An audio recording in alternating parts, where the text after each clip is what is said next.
It's a sobering statistic that 1 in 4 Australians has at least 2 chronic conditions. Now, supplying health services for such a large slice of the population isn't going to be overcome by providing more. It requires leadership and recognising the opportunities to do things just a little differently.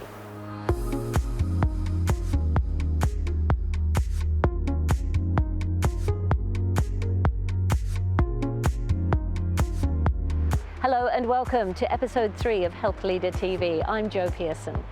In episode 1, we explored some of the exciting innovations in digital technology and the opportunities presented by robotics, microscopy, and wearable health monitoring. In this episode, we report on organisations that are delivering innovations in healthcare that don't fit the usual model, but may provide more sustainable options for the future. Chemotherapy, immunotherapy, and most other medical infusions are now able to be given in the home, with benefits for hospitals, doctors, and patients. Receiving chemotherapy at home reduces risks for immunocompromised patients, as well as being a great risk mitigating strategy for overstretched hospitals. Tim McMillan reports on a patient-friendly, economically viable chemo at home service. For thousands of Australians, a cancer diagnosis means regular, often daunting trips to an overworked, busy hospital. But for a growing number of patients, that's no longer the case. How are you today? Are you? Yeah, just a bit tired. Yeah, okay. Chemo at home is a simple concept that's extremely difficult to do well. Administering the same chemotherapy and immunotherapies that patients receive in a hospital setting, but given in the comfort of the patient's own home or workplace. Oncology pharmacist Julie Adams and registered nurse Lorna Cook were both experienced health practitioners in cancer services. They started Chemo at Home in Perth in 2012 to try and give the best possible treatment experience to patients undertaking cancer treatment, all while integrating into existing hospital services. Everybody knows the story of somebody with cancer and how they sit around for hours in a cold waiting room in uncomfortable chairs, and sometimes they don't get to see the same doctor. The doctor has to refer to their notes to find out who they are and what their illness is, and it's heartbreaking. Chemo at Home delivered its first treatments in 2014 and since then has grown significantly. The award-winning business is now a national company with over 100 staff offering 24-hour on-call nursing support. We did approximately 500 treatments in that first year, and we've evolved now to our 100 plus staff around Australia doing about 2,000 treatments a month. Claudia Van Dyke is a former patient. Her cancer diagnosis couldn't have come at a worse time. When my son was born, at about 5.5 weeks, I got told I had breast cancer of the right breast, and I was fortunate enough to be put in touch with a oncologist and a breast surgeon who were both mums themselves, and they highly recommended that I do chemotherapy at home. It's really quite an easy service to go through, I guess, and they, the nurses are fabulous. I can't say enough about them.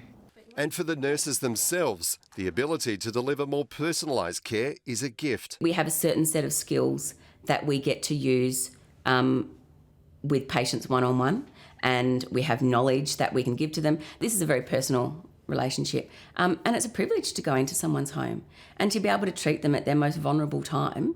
The benefits of outsourcing infusion therapies go both ways, relieving pressure on hospitals that have been so stretched during the COVID pandemic. And for immunocompromised patients, not only reduces their risk of exposure to infection, it could just take a lot of the stress out of a trip to a busy hospital. And as the health system continues to deal with the challenges stemming from the pandemic, the demand for home-based care is expected to continue to accelerate, including cancer treatments. We're always looking for partnerships. We do partnerships with hospitals, pharmaceutical companies, private groups, charitable groups, not-for-profits.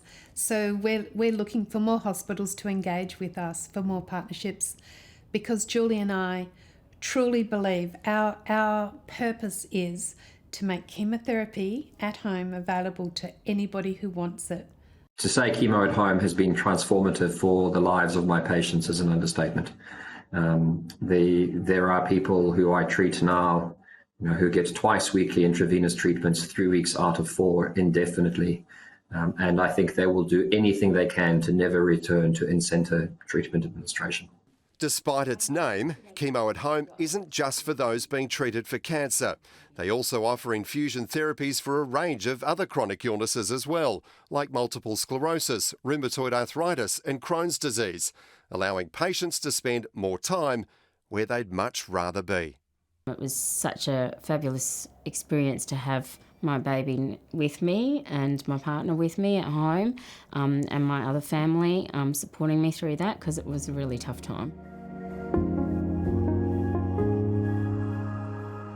The COVID-19 pandemic has been a formidable challenge, but it has also provided a disruptive influence that has forced us to rethink how we deliver sustainable and equitable healthcare services. We spoke with ACHSM President Dr. Neil Fong about how the sector may need to adapt and the supporting skills that will be essential to providing quality patient care. We've learnt a lot over the past 2 years, and we played catch up in many respects, particularly in terms of our supply chain management, but in terms of the need to have collaborative leadership to get things done, whether that's within our own sector in health and aged care and community care or outside of the other sectors. I think we've learnt a lot that we can put into place very quickly. I think the college has been preaching the idea of distributed leadership, where everybody has a part to play in an organisation, not just in doing the healthcare, but in actually enabling others and bringing people together to collaborate. That's a really important thing. Teamwork, whether it be at the operating table or in the organisation, is what's going to get us through, another, pandemic into the future. The Australian Government's Royal Commission into Aged Care underlined the challenges of providing quality, respectful and dignified care for an increasingly frail older demographic. A successful new federally funded program developed by Dementia Support Australia and Hammond Care offers tailored help for people living with dementia and their carers. The Staying at Home program has the potential to reduce the economic burden on the aged care and acute care sectors. Well, it makes you feel like you're not out there all on your own, and that what you're going through is no different to what everybody else is going through. And it's been excellent. They garnish it with some flowers. You're living in the environment and it's so healthy. It's been life-changing. Inside this cottage in Horsley, New South Wales, Debbie and Penny are learning how to cope, where to get help, and importantly, how to enjoy life again whilst living with or caring for a loved one with dementia. Staying at Home program is a carer wellbeing and respite program where we work really intensively with carers of people living with dementia to provide all sorts of supports around managing physical, social, psychological, and emotional changes associated with dementia, how to navigate the community sector and community supports, and introducing that idea and that concept of respite to the carer. Since 2016, Dementia Support Australia has provided 24/7 specialist advice 365 days a year at no cost to carers and care homes. It brings together a range of Australian government-funded programs, and to date, 93% of Australian care homes have reached out to DSA for guidance. Our services in Dementia Support Australia really focus on when behaviour impacts care. And so what that means is that there's a risk to the person living with dementia or the care network around them. And for people living with dementia, that care network ranges from professional aged care services to community care, family members and frequently partners. Post the Royal Commission into Aged Care and Quality, there were lots of discussions about how we improve carer education and access to respite. And so with funding from the Australian Government, Department of Health and Aged Care, the new Staying at Home program has been born. The 3-day residential or 1-day programs have all the comforts of home, with dementia and engagement consultants sharing the knowledge gained through decades of research and client care. It's a welcome support and respite for carers who might otherwise struggle to cope.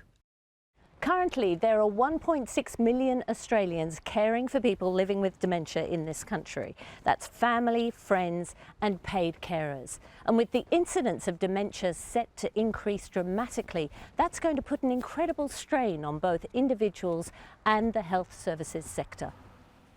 I think we need to take it very seriously. By 2030, there should be a minimum of 450,000 people living with dementia. That's a lot of people to provide care for. And every family will be impacted at some stage by someone living with dementia. So the emphasis here is on the home, with everyday cooking and domestic activities, and design principles that make life easier for those living with dementia. There's definitely research evidence into dementia design principles that tells us that domestic and familiar provides better outcomes for people living with dementia, reduces anxiety, agitation and aggression. And those design principles are important for outdoor areas as well. So it's really important in an outdoor space to have a no-fail pathway. And what that means is you exit one door and the pathway leads you back into the house. So you don't get lost. You're not out there wondering, which door did I come from? These are simple yet important principles for residential aged care providers, community care providers and carers living at home. Part of the program, Staying at Home, is to work with care providers and services all around Australia. So we're looking to work in partnership and have their clients access our services, so when they need more services, they know where to find them. It has lessened his stress. I've come back at each meal time and he has a smile on his face. So he's obviously enjoyed the activities, which is difficult for me to provide at home on my own. The support network that will follow through from this, people that you can ring and if you need help, or just, as they said, just to vent to somebody when life gets too hard. What we hope with the Staying at Home program is that carers can avoid unnecessary or early entry to residential aged care or acute care settings. So by being better resourced to understand what the options are and what supports there are to them, they have more choice. That avoids the crisis, and crisis costs the health sector money. Geographically, Australia has the largest health services sector in the world, covering an area 3 times the size of Texas. So how we deliver care to the aged and quality services to remote or rural areas is one of the biggest challenges we face in health services management. ACHSM President Neil Fong believes that virtual technologies will be the answer to overcoming inequities in health services delivery. One of the things that focuses my mind is the inequity between where you live in Australia, regionally and rurally and remotely versus metropolitan urban settings, and the ability to get care into those places and receive that care effectively and efficiently is a real challenge. What we're seeing with the digital platforms, we want to reach out there using apps, using other means of technology that our people are very familiar with right now, because they, that's the way we're communicating to our mob, but we've got to do it in a way that captures that client-patient relationship. The next step is care in people's homes. So, if you can monitor people in their own spaces, and that means, from something as simple, well, it's not simple actually, as falls technology, to, when someone falls over, that that they've fallen over and they haven't just, bent down to pick something up, all that type of thing. That will make a huge difference if we're able to actually introduce that into the future. And that's pretty exciting actually, that space of home monitoring. And that just about wraps it up for this episode of Health Leader TV. Of course, you can go to the ACHSM website to view our other 2 episodes on technology and innovation and quality and standards.